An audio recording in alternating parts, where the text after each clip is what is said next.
Dollar Archangel. Bethany, I already know a lot of your story because you are my lady and I am your man. That's true. And so we're on here to talk about the fact that you are a dancer. I think you're the first and only dancer I will have had on this series. Well, not true. Several people have had, like, you know, they're primarily actors, but they can dance. But you are primarily dancer. Yeah. And we're also on about how we are no longer going to get married because you have destroyed that chance. Oh yeah, how have I done that? Yesterday, did you, or did you not, insult David Tennant? That's a yes and no answer. That's a yes answer. What is a no answer is, am I going to marry you?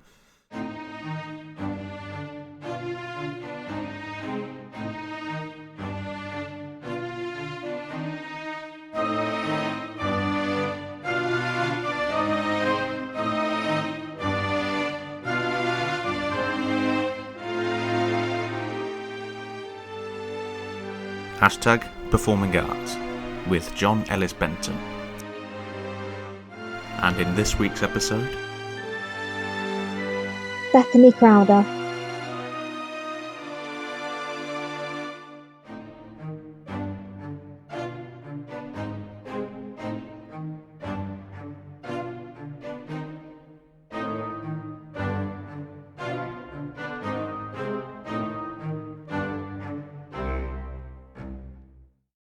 well, let's talk about you dancing, because you love a bit of dancing, don't you? You are known to quite like dancing. Just a lot, just every second of my life. Yeah. Yeah. So, at what age did it start becoming an interest to you? I started dancing when I was 11. So that was 36 years ago now. In dance school the whole time. How did you get into dancing? Because no one else in your family is performing arts inclined, are they? No. So what happened was when I started senior school, in my first year, there was a lady that came in to teach PE, and she was trying to promote her dance school because she was starting it up. So she was going around the schools teaching PE, and me and my friend wanted to try it out, and we did. I mean, my friend never stayed. I think she stayed for about a year, but that was it. I've been with my dance school and dance teacher ever since then. The dance school was Dance Craze. Yeah. And it is fully fledged dance school, isn't it? You teach kids how to dance. You get graded officially. Yeah, you have exams, shows, competitions, festivals. Yeah. And that was something that appealed to you at such a young age. To be honest, I never thought about those things when I started. But some of the older kids were doing competitions and festivals. So the more confident I got, I thought, yeah, I want to do that too. It's just progressed from there. Did it not add a hell of a lot of pressure when you were going through secondary school and you already had exams to think about? Good question, but no. Thank you. That's what I'm here for. I'd say dancing actually helped me get through school because, you need that mental break from doing schoolwork, and when you're dancing, you are in the zone and you don't think about anything else. So actually, when I was revising for my exams, it was good to have something else. So you find dancing to be sort of a therapeutic thing. It's your mind is completely absorbed when you're doing it. So it obviously has not only physical benefits through exercise, but it gives you mental health benefits as well. Yeah, definitely. When you're doing the lessons, and then things like the exams and your competitions, those sort of things make you motivated and determined to challenge yourself and push yourself. So you've got that side of things and wanting to do well, and then you've got the actual being in the lesson side of things, which is, like you say, it's a mental break from the big wide world. Fair enough. You decided then to take it further with further education. But first of all, one of the sort of themes in and out of this podcast so far is how performing arts is in school. What did your secondary school offer in terms of education in performing arts? Did you have drama? Did you have dance? And also, what sort of paths did it open up for you for when you left school if you wanted to take it on professionally? Yeah, we had drama, and that was compulsory. But GCSEs, I was able to choose to do dance.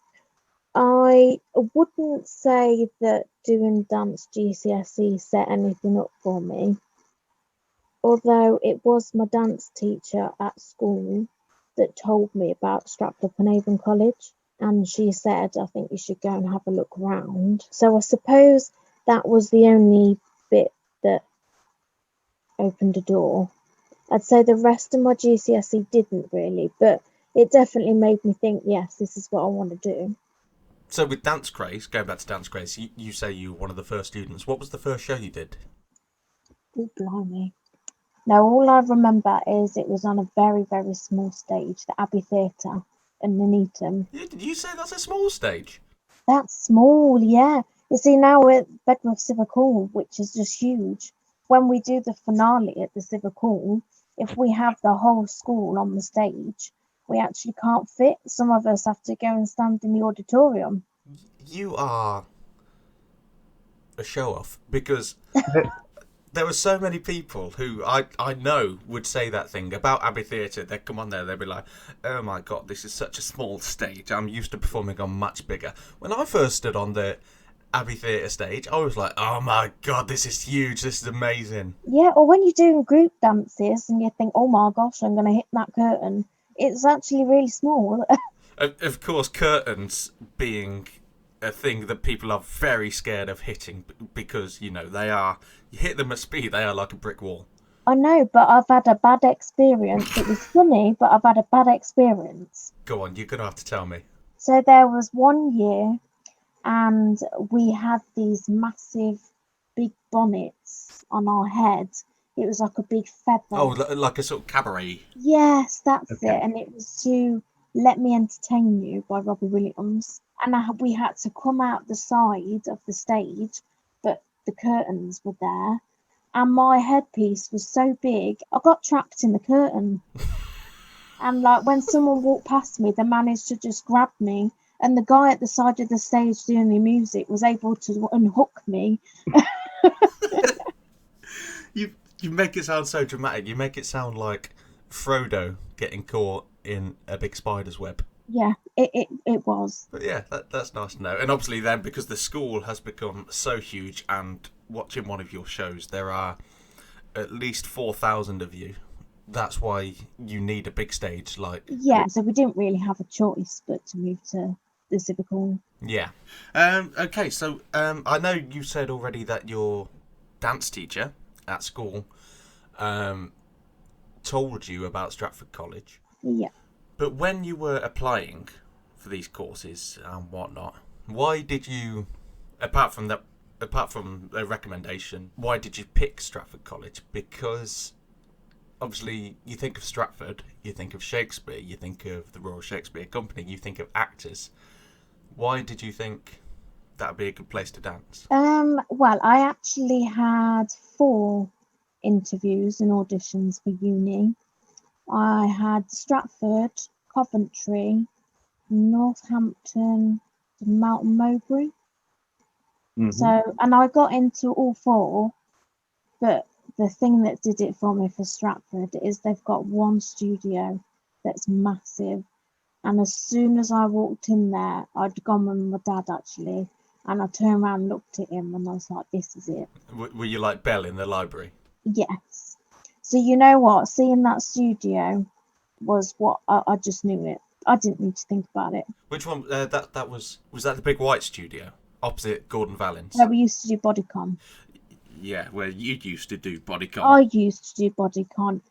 You didn't turn up, but yes. I'm far too fat to take part in body conditioning courses.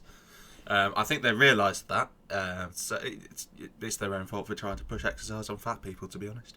And of course with Stratford, even though it's not a million miles away from where you live, you decided to live there anyway, because at the time you didn't drive, so it would have been very impractical to spend 50 odd quid a week on the buses and whatnot. Yeah, and also it was the length of time on the buses. I would have had to get up at about 4 a.m. every morning and not get home until about 8, 9.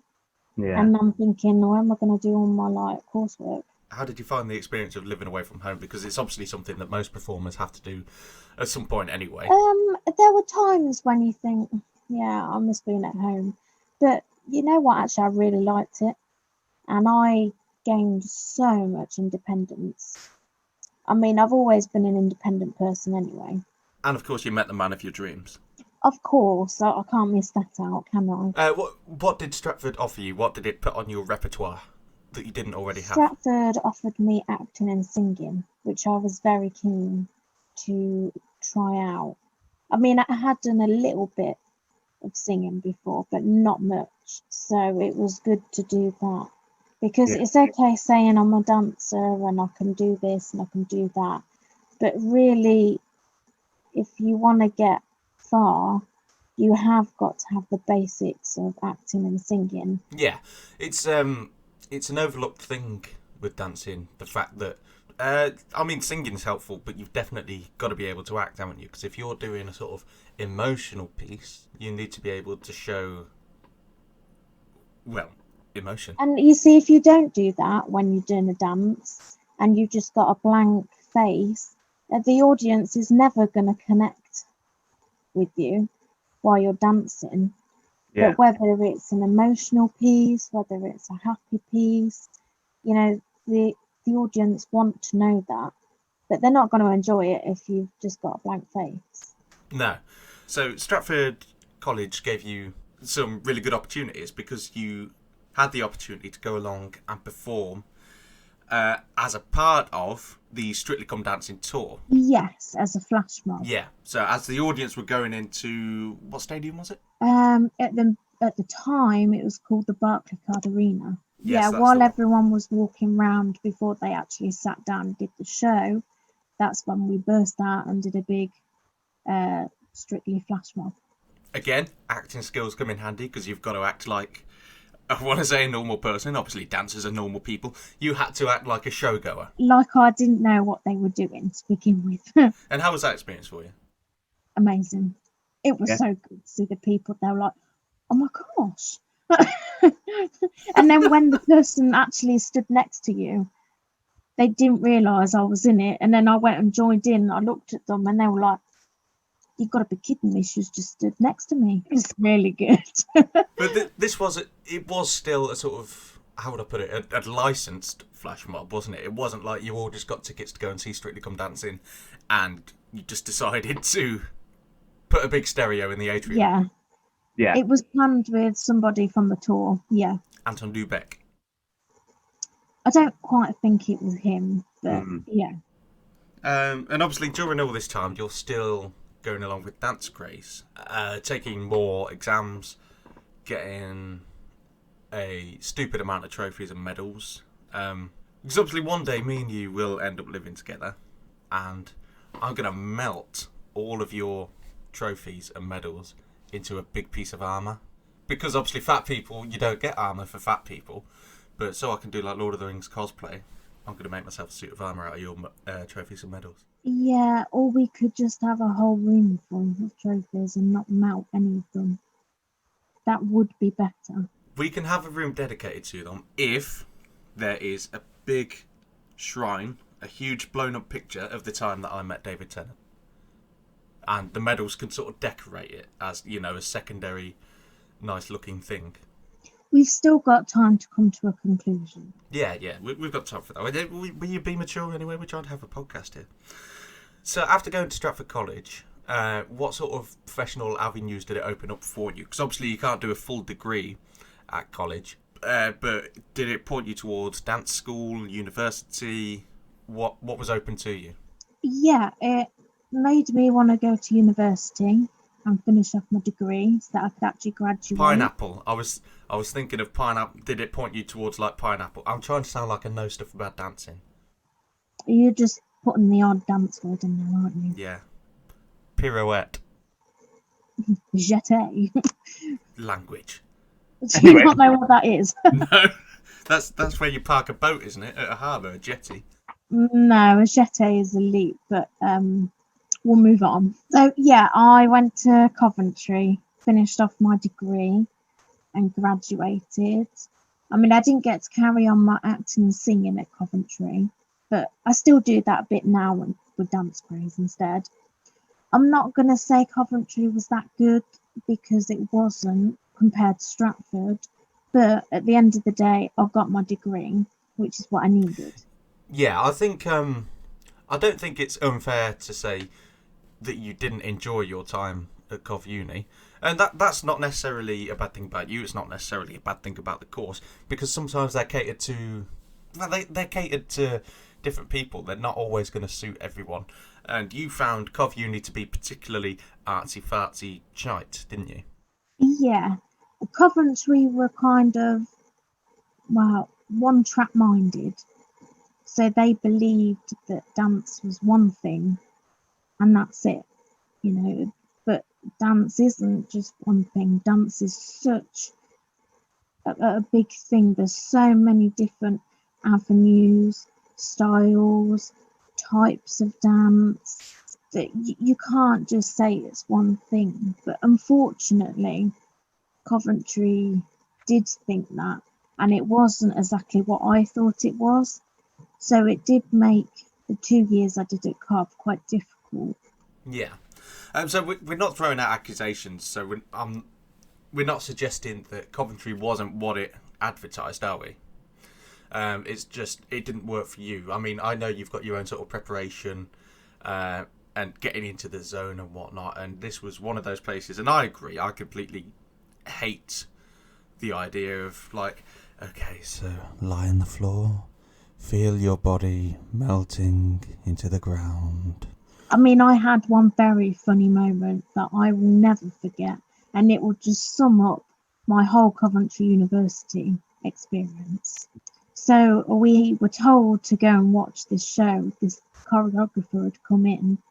I sat and watched this show while this woman, I don't know what planet she was on, but she was doing all sorts. And then apparently, and I hadn't realised, she'd put a bowl under the chair next to me.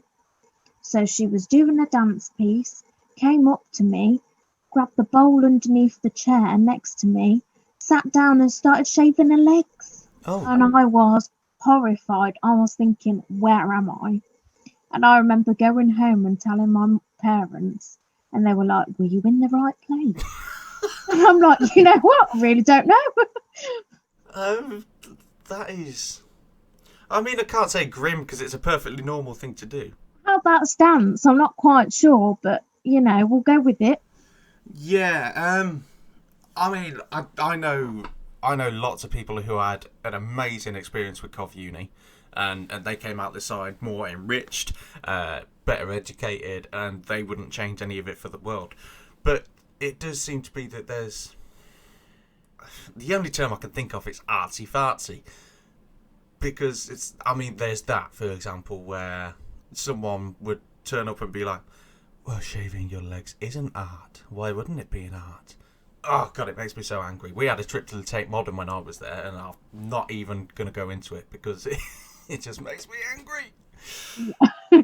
So I think we're on the same page. Obviously, it works for some people. I'm not going to absolutely bash Cov Uni. No, I mean, if you're into the sort of contemporary they do, and what I'd class is a bit weird, if you're into that, you would be in your element.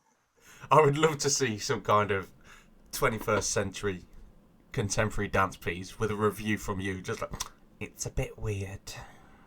So yeah, of course, it was another... Coventry Uni was at least another string in your bow because you got your degree out of it. how did that?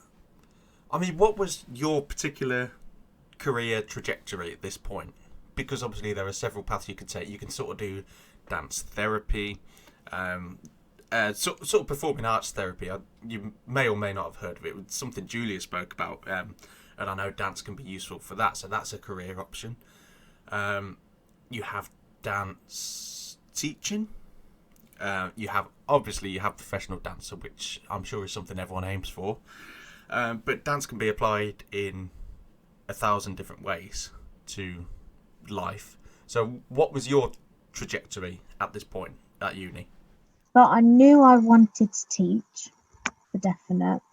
And while I was at Cov Uni, I was doing my teaching exams and all my teaching learning with my dance teacher at Dance Craze. So I was actually doing both at the same time. And every dancer wants to be a professional dancer. And I have done the odd thing. I think teaching ended up just taking over. And I've just ended up doing that more. But I mean, if the opportunity to like take part in a professional opportunity came up, I'd definitely still go for it, even with my teaching. Yeah. And because you, not long after leaving uni, an opportunity did present itself, didn't it? It was a very secretive project at the time as well. It was a very big secret at the beginning, yeah. It was led by the BBC, if I'm right. It was shown on the BBC. It was the organisers of the Commonwealth Games that had started it. So, obviously, how does one go about dancing on the BBC for the Commonwealth Games, and how does it get offered to dancers when it's such a big secret project? Okay, so they advertised on the social media, but they didn't put all the information. You had to contact them for the information, so they were able to keep it secret. I applied, I went to an audition, and the auditions were over 2 days. There were thousands of people, and I think there was about 1,000 people just on my day for the auditions, and it took place at Edgbaston Cricket Ground, and we did a couple of workshops to really show yourself to them, and they were to pick however many hundred from each day. And then it was a couple of days later that I had the email to say I'd been picked. And when rehearsal started, and we were told, you can't tell anybody about it, this is top secret. And I think it was the third rehearsal, that's when we were told that they had mentioned it on the news and we could now tell people. Well, this dance piece was taking part outside the town hall in Birmingham, wasn't it? Which is no small area. So how did rehearsals go for that? I mean, if you've got, say, how many people were involved? About 500, perhaps? Yeah, probably, because we had other people. There was a choir there as well, but obviously we hadn't rehearsed with them until the day. So the way we did it as the dancers is all the rehearsals were at Edgbaston, and we did a lot of the rehearsals outside. It was freezing, but we had loads of room.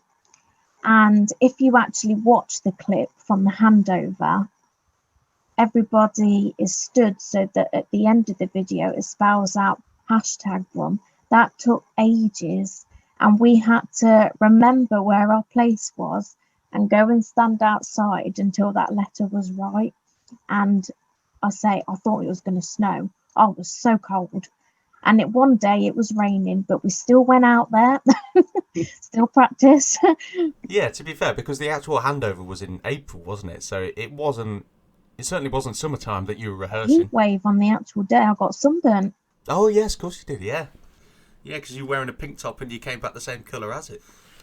And how was that experience for you? Amazing. You still enjoyed it, regardless of the weather setbacks? Yes. And even though I had to travel to Birmingham quite a few times, it was amazing. Just to know that, like, I think while you're doing it, you don't think about, oh, there's people watching me on telly right this second. You're just like, oh, God, this is so much fun. But it's actually afterwards when I watched it and I thought, you know what, while I was actually doing that, over 1 billion people were watching this. Well, that brings me nicely on to my next question, actually, because how different was it from performing in front of, a live audience in a theatre? Because, sometimes you get people clapping along, you get people enjoying the songs, you get the applause afterwards. How different was it for you as a performer, just doing it in front of a camera? Well, you didn't actually think about audience because they never played the music out loud. We all had to have earphones and they played the music through everyone's earphones at the same time. Oh, so the Mr. Blue Sky wasn't actually blasting out across the town No, centre? if you were stood without any earphones on, it was silent. Oh. So, to be honest, things like audience and people clapping, you didn't think about it because you were just listening to your earphones and you were just loving life. We have been told at the end to look up because there was a drone. And as long as you look up, it will look like you're looking at the drone. So, yeah, that's the answer to that question. Thank you for confirming that. So obviously during this time you were still with Dance Craze and you went over to Disneyland Paris to dance there. Yes, we did. Yeah, as the school. So why was that? Why did you have to go all the way over there to put on a show? So every couple of years, we as a dance school take part in a special event. We go to Sadler's Wells, Drayton Manor. The other year, we went to the Royal Albert Hall. We'll come on to that. Stick to Disneyland. Stop showing off. Oh, so we like to do different events, but to dance at Disneyland, which is like my favourite place on earth, it's a dream come true. My life is complete. But you weren't like in costume. You weren't like dressed as Minnie Mouse. You weren't all the Disney characters. No. There, and you could only have 30 people from the dance school. We all had to audition, and then Jill Collins, which is my dance teacher, chose the 30 that were going to be in the Disney troupe, and we had to prepare all the dance and costume and everything. But then in the actual Disneyland, there is an area with a big stage. Yeah, it's oh god, I see. When I'm there, I know my way around. It's sort of to the right of the castle, isn't it? Yeah, sort of. The indoor stage, not the outdoor one that's actually next to the castle. It's the indoor stage. Yeah. I've got a funny story about that, actually. I remember when me and you went to Disneyland, about a year after you'd done this, I was looking for the toilet. So I was going through this building. I was going down corridors. I ended up at the back of the stage when there was a group of kids dancing on it and a big audience. It was just like, it wasn't cordoned off. I was just like, step back, step back, step back, step back, step back. So you're not the only one who's been on that stage. Mm-hmm. But yeah, what was that experience like for you? I loved it. That was a stupid question, wasn't it? It's dancing and it's Disney rolled into I was one. living my dream. But that's cool. And obviously, as you said a minute ago, with these experiences, it also took you to the Royal Albert Hall. If anyone hasn't heard of that place, it's a huge hall where people dance and sing. 360 stage. Yeah, incredibly famous. Big place in London, which is the capital of England, in case anyone didn't know. I'm acting like a prat, but I was just amazed at the Royal Albert Hall because that's where the 25th anniversary of Phantom of the Opera was, and I'm incredibly jealous that you got to perform on the same stage that Ramin Karimloo and Sierra Burgess did.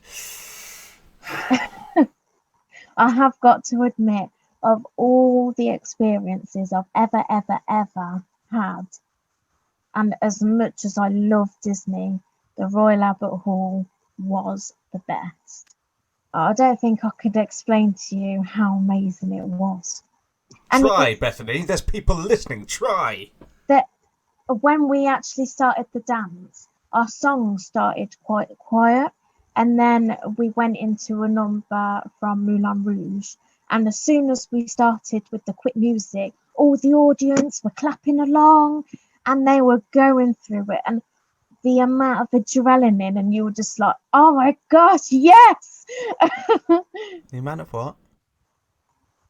Adrenaline. I was just on a roll, you see. You were just that excited. You couldn't. I'm reliving it right now. But that must have been an interesting experience because you didn't get to. I mean, obviously this has happened a couple of times with yourself. So it's probably a decent thing to ask. What's the experience of rehearsing, which is, it's normally in a studio or for some strange reason on a cricket ground. But then it's not until the actual day that you get to these places that you get to perform in the space that you're going to perform on. That must be a bit disorientating. It is. I mean, so the big one would be dancing at the Royal Albert Hall because it's a 360. So that one, we just rehearsed it so much. And because there were so many people in our troupe, and the actual stage at the Albert Hall is so big compared to the studio, what we had to do was actually have rehearsals in smaller groups so that we could learn our sections without running into somebody else. And then every weekend, we all had to put together, and we hired a sports hall and mapped out how big the Albert Hall is. Those rehearsals really helped because even when we did it all together in the studio, you're doing it in a box and you're naturally tempted to just look forward. But the key to being at the Albert Hall is to just not look forward. You want to look up because the audience are a lot higher than in a normal theatre. Look up and smile and you'll be looking the right way. That's a question I should have asked about Edgbaston as well, because when you were dancing in Birmingham City Centre, there was the massive steps. You were inside a building, you were outside, running around a fountain and statues. They obviously weren't able to set up. I mean, especially the steps at Edgbaston. So how do you do the rehearsing to get the timing right? And so again, it was a bit like Royal Albert Hall. We were split into groups. So my group was the ballet group, which I was very pleased with, coming down the red carpet. And each group was given their own choreographer. They'd probably put 3 groups together and then 4. I think that was about the limit. But it wasn't until the day before it actually happened. We went into Birmingham and did it all together. So we did get a practice behind the town hall, but the actual first practice, that was the first time all the groups had actually done everything linking, and we had to throw in the choir as well, which all down the steps. So it was hectic. I mean, there was literally no time for a mistake. I mean, me being in the ballet group, we had to go down the red carpet, and as soon as we'd finished, we had to go. Otherwise, you'd get ran over by the next group that were coming, running in. So, I mean, you had to be like on it. so obviously, in the last couple of years, you've started to branch out a bit more. So it's not just dancing. You've been getting involved with other theatre companies. First of all, you got involved with my company, Cloud 8. Yeah. You got involved with the concerts, started doing dances, which I think was interesting for you because you had never danced to a live singer before, had you? And it threw you. That was one tricky task, that was. But you got there in the end. It was a hurdle you overcame. And then obviously there's N.A.T.D and Pantomime Revenue Society, which I say recently, it's only recent because of the pandemic, and you were in the last show they did at the start of 2020. But you've started to branch out into pantos and musicals, and last year you were in Cinderella. I was, yeah. What was it like experiencing a show that requires acting? Because as we said before, dancing does require acting. Not all the time, but it can do a lot of the time. But when you've actually got to be part of an overarching story, and you've got actors to work with and singers to work with. What was that like? Yeah, so I mean, I was primarily a dancer, but you had to do the acting and the singing, and it was different. Yeah, but good different. Yes, a good different. Alongside of actually doing the show, you know what? I made so many friends and contacts within doing Cinderella. Because when you're in education, when you're in college, especially for some reason, there seems to be a divide between the acting group, the singing group, the dancing group. They seem to be competing with each other, which shouldn't be the case, but there's always a lot of bitchiness. Yeah, but I think if you go into performing arts industry, you have to accept that there's always going to be bitchiness and I'm better than you and everything. If you go into the industry thinking that doesn't exist, you're going to get a shock, basically. Just how it is, I think. Yeah, but you didn't find that in this theatre company. Oh no, everyone was so nice. I absolutely loved it. So I was primarily a dancer, but I had to join in with everything else. So the acting, being at the ball, and we had to do all the singing. And that's the most I'd sang since leaving Stratford. And I loved it. I was loving it. I couldn't get the songs out of my head. I would be driving home, singing along to myself. I literally couldn't stop. I've got a Cinderella themed joke actually. Oh dear, go on then. What did Cinderella do when she got to the ball? I don't know. She gagged. Yeah, that's disgusting. For the sake of the people, you should erase that bit. No, I'm not cutting that bit. That is absolutely worth keeping in. Everyone's heard it. You're the only one who hasn't. Yeah. I enjoyed that anyway. And the plan was to stick with this company for a while, and you were going to stick with them because their next project was going to be Oliver, wasn't it? Yes, that was supposed to be last summer. Which you were excited about. I was stupidly excited about because I love Oliver. I bought us the film. I bought you the soundtrack to play in your car. We were watching it. We were singing the songs. Oh my god, I was so excited. But then COVID. Yeah, I mean, we did start the rehearsals. I think we did about 4 weeks worth, and then that was it.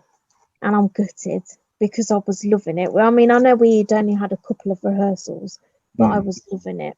It should have been in July, I believe, and it has been postponed to summer this year. But I mean, who knows? Yeah, do you remember last April we were there like, oh, it'll probably be on in November, all this will be over by then. A year later. Speaking of COVID, dance craze, and for which you are now a teacher alongside Jill, you've still managed to keep going, haven't you? So talk us through dance craze's process of surviving lockdown. Zoom. Of course it's going to be Zoom, that's all anyone's doing. And then just at the periods of time where we were able to get back to dancing, just really making the most of it. So luckily enough, in one of the time gaps that we were able to get back to dancing, we managed to do 2 exam sessions. So it means like now on Zoom, we can start learning the exam work for whenever we get another exam session. So we were really lucky, actually, and I just can't wait to get back.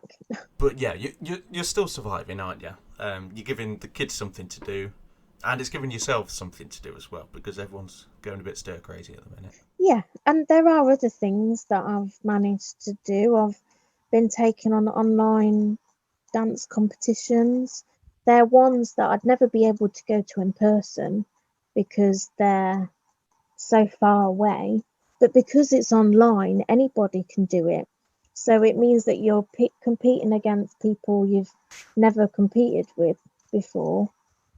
Whereas the festivals around here, you end up being against the same people each time.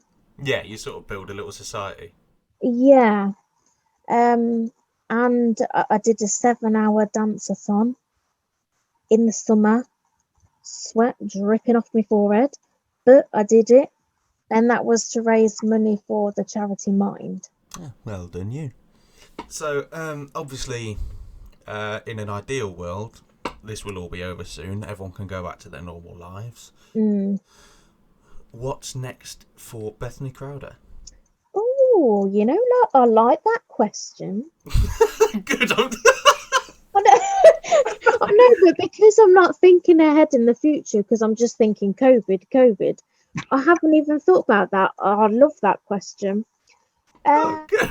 I'm glad to be of service. What's in store? So hopefully dance exams.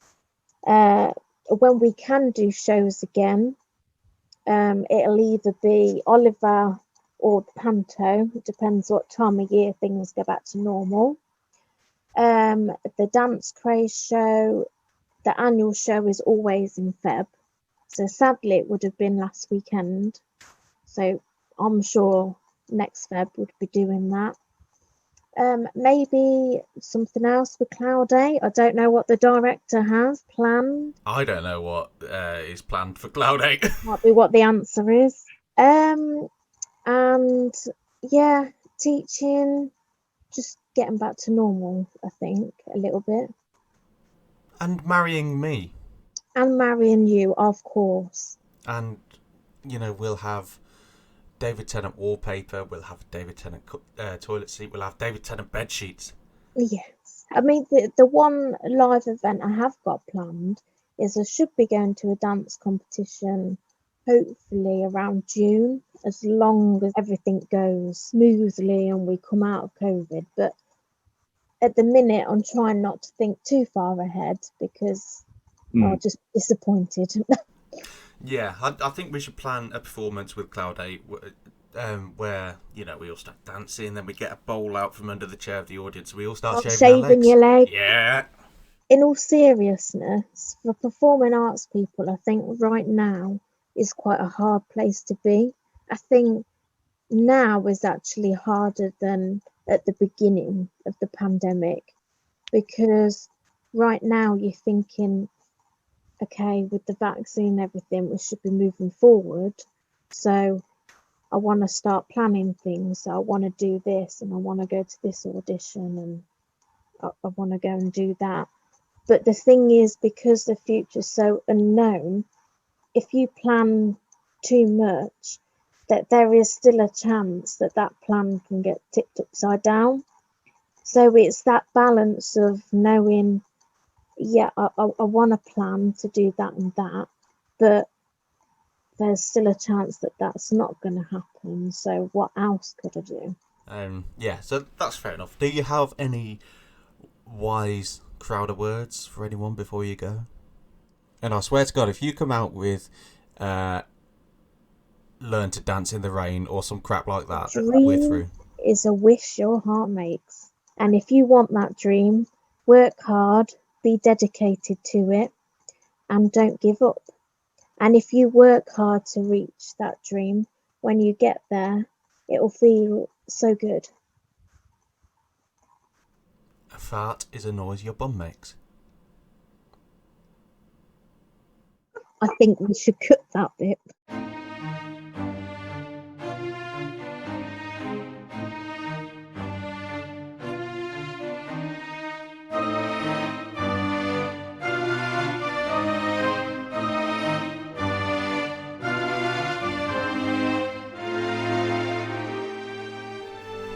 You've been listening to #Performing Arts, a Dumber Archangel Sounds production.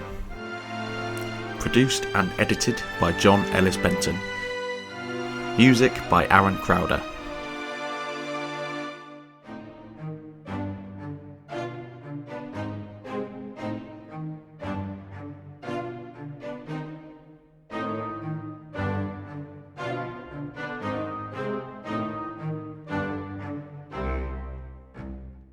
Next time And then I had to miss like 4 weeks, and it was so like intense. And then my sister-in-law was like, "Oh, you like acting? You love all this kind of thing? Come give it a go. Go to City College." And I turned up one day, and I spoke to Gary, who was the tutor at the time, and I said, "Can I join?" And he said, "No." So, and then I left, and then I went back a little bit later on, and he let me go into. I think someone must have left, and he let me walk into the class, and then I never left, and I stayed until like the end of H&D. Did you not have to audition? No, did I fuck? Dumber.